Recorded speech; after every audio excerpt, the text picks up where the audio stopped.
Imagine you are cooking a delicious meal, maybe some crispy fries or pan-seared chicken. Everything is going great, then suddenly, a small flame erupts in your pan. In what seems like mere seconds, that small flame can turn into a raging inferno, threatening your entire kitchen. Have you ever wondered why these kitchen fires, specifically grease fires, escalate with such alarming speed?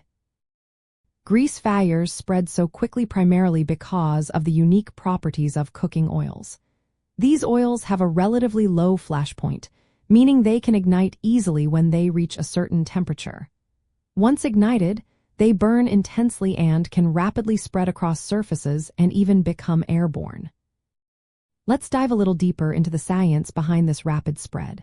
First, cooking oils are hydrocarbons, which are essentially stored energy. When heated, these oils produce highly flammable vapors. The flash point is the lowest temperature at which these vapors will ignite with an external ignition source. But even more dangerous is the autoignition temperature, where the oil itself will burst into flames without any external spark, just from reaching a critical heat. This means you do not even need an open flame for a grease fire to start. Simply overheating the oil can be enough. Secondly, oil is an excellent conductor and retainer of heat. Once it reaches a high temperature, it stays hot. This allows it to quickly heat surrounding areas, including other oil in the pan or nearby flammable materials, which in turn produce more flammable vapors. The fire then feeds on these vapors and the oxygen in the air, creating a chain reaction. And a critical point to remember is that when water is introduced to a grease fire, it can cause a catastrophic explosion. Water is denser than oil, so it sinks to the bottom of the pan, instantly turns into superheated steam, and expands rapidly. This steam then propels flaming oil particles into the air, effectively turning a contained pan fire into a widespread blaze. Understanding these principles helps us prevent and manage grease fires safely. The most important step is to never leave cooking unattended, especially when using high heat. If a small grease fire does occur, do not panic. Do not ever use water. Instead, if it is safe to do so, slide a lid over the pan to smother the flames by depriving them of oxygen. You can also turn off the heat source. For larger fires, use a Class K fire extinguisher, which is specifically designed for kitchen fires involving cooking oils and fats.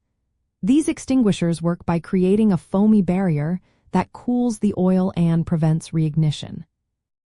Many people are surprised to learn about the specific dangers of water on a grease fire. This phenomenon is often called a boilover or splashover, and it is why firefighting training heavily emphasizes specific suppression techniques for kitchen fires. The Class K fire extinguisher is an excellent example of a specialized tool. It is often filled with potassium acetate, which creates a chemical reaction to quickly cool and smother the flames, a much safer approach than trying to cool it with water or a standard ABC extinguisher. By knowing the science behind why grease fires ignite and spread so quickly, you are empowered to make safer choices in your kitchen. Being aware of the low flash point of oils, their heat retention, and the explosive danger of water can dramatically reduce your risk.